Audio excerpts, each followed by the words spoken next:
joogtaa cawo waxay joogtaa mi waxaana dhashay eedaday maxay nagu qaadan kartaa hadii isniraahno taga ma fahmin waxaan qaadaya lacagta $1,000 waxaan ka iibsanaya jacaylkeeda waa fursad fiican ma staafkaygi waxaad diyaarisa gaari sidoo kale wax bankiga u saartay lacagta $1,000 isla hadda cawo way ku dhamaatay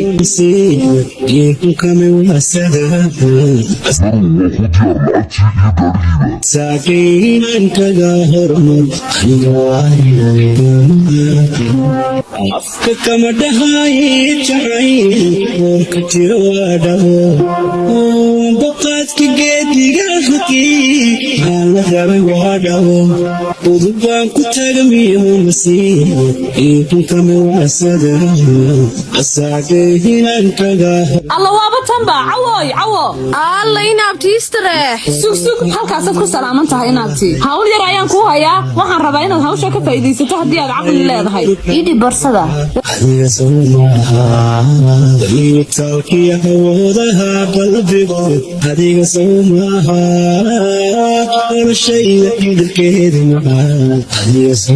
nagahayna naamir jecesha laakiin samarka qaar qofka jecesha in si daayo weeye in waa bilow cusub aad kaga bilaaban karto noloshaada meel kale inaad tacawo mustaqbalkaaga ka fikir inan baa tahay miiguna maaha nolol rasmi ah ee waa nolol rafaada argeysina way ka qurux badan tahay nolosha miiga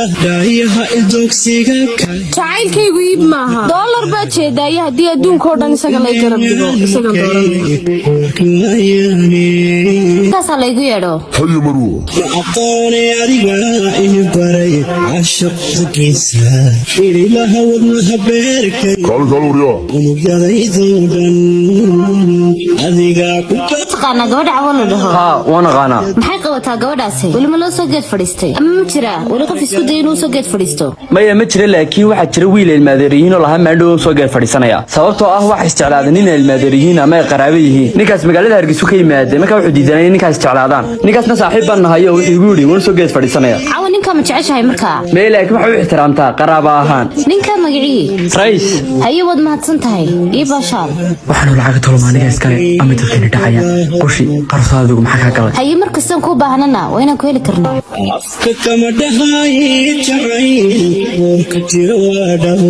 ayaan qorshe kasta iyo wax kasta lahayn way naga burbureen inaad sidii caawna ma taliso mar haddii sidaa tahay wax kasta iyo qorshe kasta lahayn dib ku qaadan weyday marka waa in laga dhigaa mar dambe in dib u istaag weydo maxaad ula jeedaa ayaan micnaha marka waa in offline laga dhigaa haddii caawa ka baxda meesha naamir muruga ayuu dareemi doonaa waxaan u rabi doonaa qof u bedelo booskii caawa ay ka baxday aniguna inta waan uga soo dhawaan karaa fursadaan uu ka faa'iideysan karaa inaabtida istiraaxii gabadhan kale maxay ka wadaan waxa soo lacag inay soo bandhigaan ma kaliya ata waxay ku tahay inay iga reebaan naamir aniga igama reebi karaa naamir wax kasta sameeyaan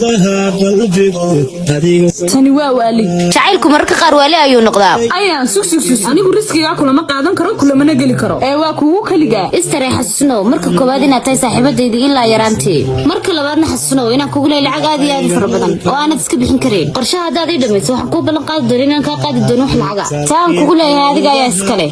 sidoo kalena laba jibaarkeed aan ku siin doonaa marka waxaan filayaa qorshahaaga inaanad ka soo horjeesan marka qorshuhu muxuu noqon doonaa waxaanaynu u baahannahay qof garab inagu siiya arrintan